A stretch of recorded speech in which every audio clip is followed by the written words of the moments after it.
ضرور ہے کہ ہم غیر قوموں کی طرف متوجہ ہوں۔ ہمارے لیے آج کی تلاوت رسولوں کے اعمال اس کا 13واں باب 44 سے 52 آیات تک۔ اس وقت دوسرے سبت کو تقریباً سارا شہر اکٹھا ہو گیا تاکہ خدا کا کلام سننے، مگر یہودیوں اتنی ہجوم دیکھ کر حسد سے بھر گئے اور کفر بک کر پالوس کی باتوں کی مخالفت کرنے لگے۔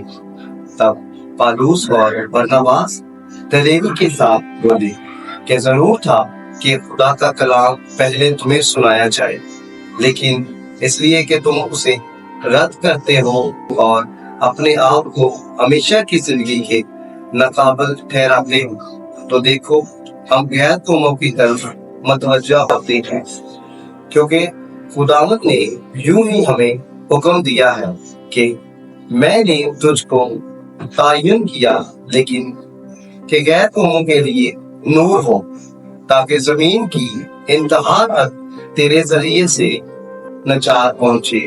غیر قوم یہ سن کر خوش ہوئے اور خدا کے کلام کی تعریف کرنے لگے، اور جتنے ہمیشہ کی زندگی کے لیے مقدر تھے ایمان لائے، اور خداوند کا کلام اس تمام علاقے میں پھیل گیا۔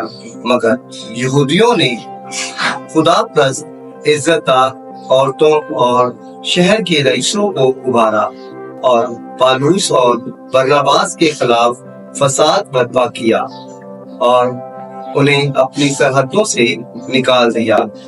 یہ اپنے پاؤں کی گرد ان کے خلاف جھاڑ کر کونیا کو چلے گئے، اور شاگرد خوش اور روح القدس سے معمور ہوتے رہے۔ پاک کلام یہ پڑھے اور سنے جانے پر خدا کی خاص برکت ہو۔